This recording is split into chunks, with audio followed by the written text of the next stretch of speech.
Apa alasan Anda Bapak Tambuan membiarkan bau ketiak Anda itu ada terus? Sebenarnya saya tidak mau kasih ada terus, ini bau keke ini hanya sapunya tawas itu hilang terus padahal baru saya beli, mungkin orang kira batu cincin. Noval, kasih pulang sudah, saya punya tawas sudah mulai busuk kekeku dengan saya punya sikat gigi yang kau pakai itu so mulai bakuning, kasihan gigiku ini. Saya mau pakai dulu kasihan, baru saya babel ulang saja. Hama, kau kira tidak mau busuk kekeku tidak tahu diri? Yuk, saya juga bapak. Sayang, kenapa marah-marah? Tadi di rumah makan dorang tipu kita, padahal kita tahu itu tombong dorang ada chat, baru dorang ganti apel dia punya nama. Keo deh tipu-tipu kita. Bapoto dimotong sana, siang dipoto, sore diambil. Bak, kalau di Palu dipoto sekarang, 1 jam kemudian sudah jadi. Belum jago itu, kalau dibual dicetak sekarang besok baru bapoto. Nenek baru datang dari Palu. Apa artinya hugele? Kalau di sini artinya mencret. Oma, kenapa ada pegang-pegang puru itu? Hugele ada baget tadi 7 kali baru sampai di lutut celana dia bagi lagi. Oh, tante dengar katanya bisa bahasa Inggris. Bisa? Apa bahasa Inggrisnya papa? Father, mama, mother, nenek, nener, tete, teter. Kalau satu keluarga berkumpul, kalender. Saat tadi main Pokemon sampai di jembatan kuning, saya dapat Pokemon air yang berjalan mundur, namanya Lamale, 10.000 satu cangkok. Kalau kamu tidak percaya datang ke sana saja dekat jembatan kuning itu. Bosku, kita mau tanya apa bahasa Inggrisnya orang tuaku? My family, temanku, my friend.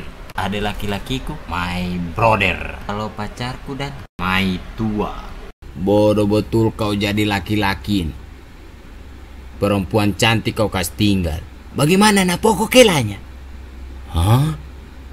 Napoko kelanya itu?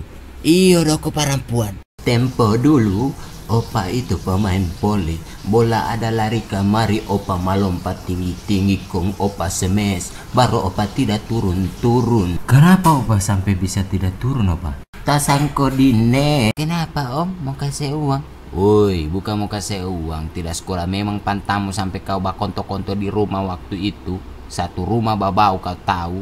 Maaf om, bukan salahnya pantaku sebenarnya. Le, kau tahu tadi saya buka pintu kosku, saya lihat coklat-coklat di depan pintu kosku. Baru saya rasa ke sana, ternyata tai ayam. Untungnya saya tidak injak. Bodoh satu ini yo kau sudah rasa. Ala iyo, gini dia punya cerita om. Waktu itu saya buka pintu kosku pagi-pagi, saya lihat ada coklat-coklat kayak Silver Queen Malele di depan pintu kosku. Saya coba, ternyata tai ayam.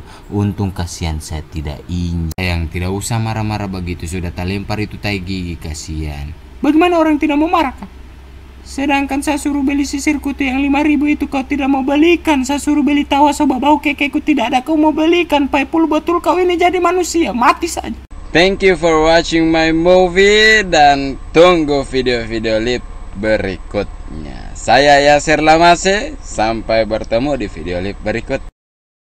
Kenapa Superman punya celana dalam di luar? Tidak tahu, karena kalau di dalam Superman. Kenapa Superman punya rambut di muka itu cuma 1 keritingnya? Saya tidak tahu, karena kalau banyak Superman namanya. Kalau malam dikasih mati lampu kenapa gelap? Karena tidak ada cahaya ya? Oh salah, gara-gara tidak ada lampu.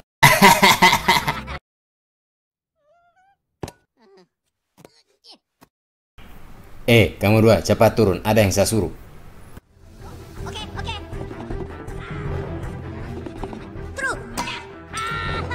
Oh, di mana ini orang dipanggil tadi?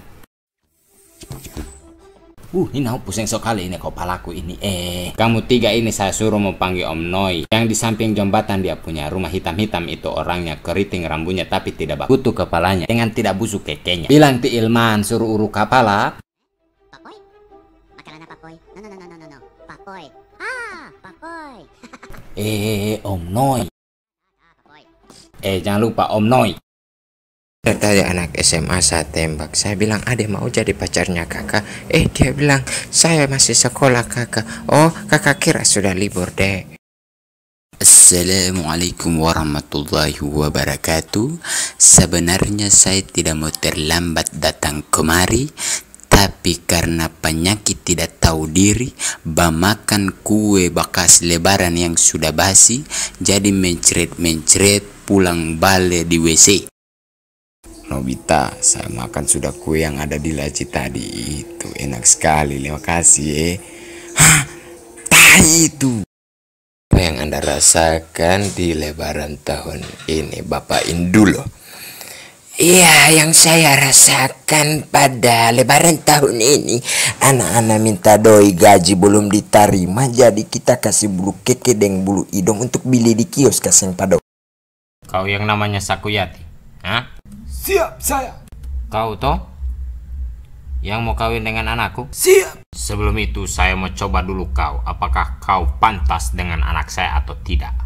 Saya siap mengikuti perintah, walaupun itu nyawa saya. Saya mau coba dari batu tolormu. Kalau saya kuti dengan goronya bandala motor, kalau tak lempar, saya tidak terima kau. Tapi komandan, tidak mau sakit itu komandan. So itu saya mau tes, layak atau tidak. Aduh, Tidak mau kau? Kalau kau tidak mau, tidak usah datang ke rumah Balamar. iko Jo. Yang penting dapat anak komandan. Oh Joe, kau bilang kau ada cerita-cerita kemarin dulu saya mau dengar. Omku kan badudu-dudu di depan rumah, dia korek-korek telinganya dengan lidi. Mungkin dia rasa enak sampai dia tak tidur. Pas dia tak bangun gara-gara ada lalat, dia pukul itu lalat. Dia lupa itu lidi tadi dia taruh di telinga, dia kira lalat juga jadi dia toki. Habis itu bocor telinga. Tantu tembus. Bukan hanya tembus, bak kecap. Dia terus yang menang, tidak usah kita orang baku teman dengan dia. Iyo mau ojo, tidak usah baku teman dengan dia. Dia terus yang menang, tidak ada kita orang. Iyo dan saya badiam. Kita orang dua saja bercerita. Ada saya punya kucing, pagi-pagi itu dia sudah bikinkan susu saya, jago betul tuh. Kalau saya punya kucing, pagi-pagi itu dia bacakan koran saya. Iya saya sudah tahu itu. Tahu dari mana juga? Kucingku yang cerita. Kalah lagi kita orang. Kalah? Iyo kalah. Inage kalah lagi kita orang. Kalau di Palu, kencang anginnya itu biar atapnya orang tak buka. Kalau di Santigi sana, biar rumahnya orang tak sorong angin karena DP kancang. Lebih kancang angin dibuat. Inau kencang sekali. Lampunya senter itu DP cahaya bengko. Bengko karena ditiup angin. Teman-teman, di sini saya minta saran bagaimana kalau batu tolor yang pecah yang ditendang oleh istri pasien kita ganti dengan batu salak. Kalau menurut saya dokter, saya harap jangan batu salak karena itu berat. Betul. Jadi ada yang lain sarannya. Bagaimana kalau dengan biji nangka? Kan lebih ringan. Masuk akal juga. Tapi bagaimana kalau seandainya dia masak di dalam sehingga jadi lembek dan hancur? Bagaimana itu batu telur kita biarkan saja begitu? Aduh dokter, kalau tidak ada itu tidak enak. DP bunyi pak itu yang DP enak itu. Oke, daripada kita debat kusir di sini, kita operasi besok diganti dengan batu salak. Tadi saya digigit semut, saya punya bibir.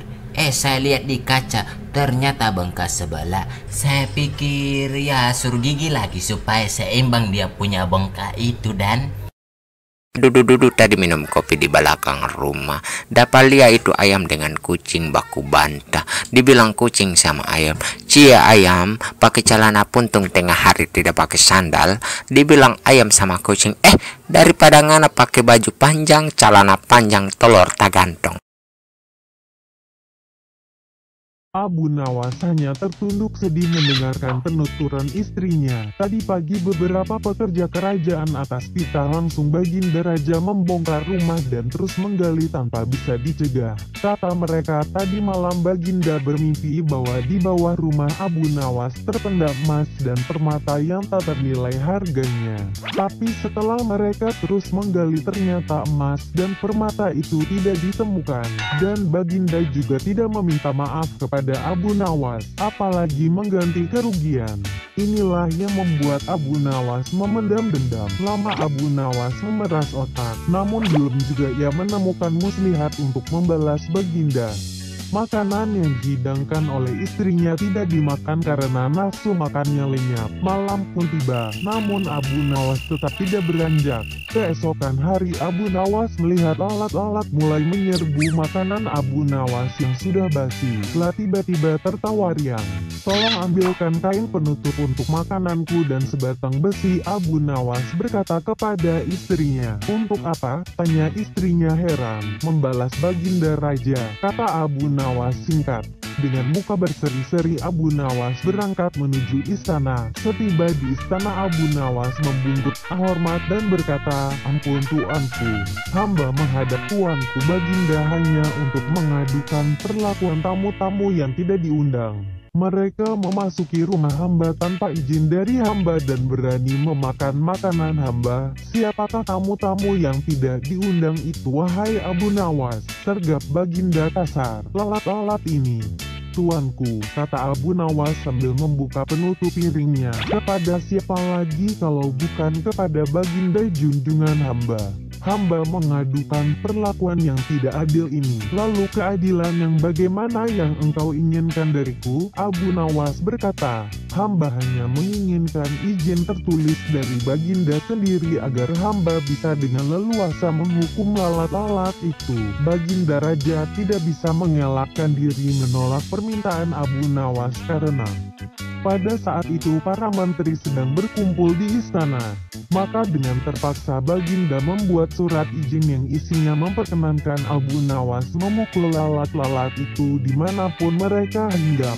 Tanpa menunggu perintah, Abu Nawas mulai mengusir lalat-lalat di piringnya hingga mereka terbang dan hinggap di sana-sini. Dengan tongkat besi yang sudah sejak tadi dibawanya dari rumah, Abu Nawas mulai mengejar dan memukuli lalat-lalat itu. Ada yang hinggap di kaca. Abu Nawas dengan leluasa memukul kaca itu hingga hancur. Kemudian vas bunga yang indah.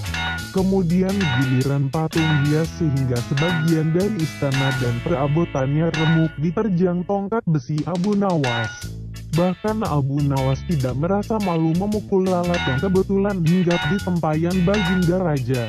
Baginda Raja tidak bisa berbuat apa-apa kecuali menyadari kekeliruan yang telah dilakukan terhadap Abu Nawas dan keluarganya. Dan setelah merasa puas, Abu Nawas mohon diri. Barang-barang kesayangan Baginda banyak yang hancur. Bukan hanya itu saja, Baginda juga menanggung rasa malu. Kini ia sadar betapa kelirunya berbuat semena-mena kepada Abu Nawas. Abu Nawas yang nampak lucu dan sering menyenangkan orang itu ternyata bisa berubah menjadi garang dan ganas serta mampu membalas dendam terhadap orang yang mengusiknya. Abu Nawas pulang dengan perasaan lega. Istrinya pasti sedang menunggu di rumah untuk mendengarkan cerita apa yang dibawa dari istana.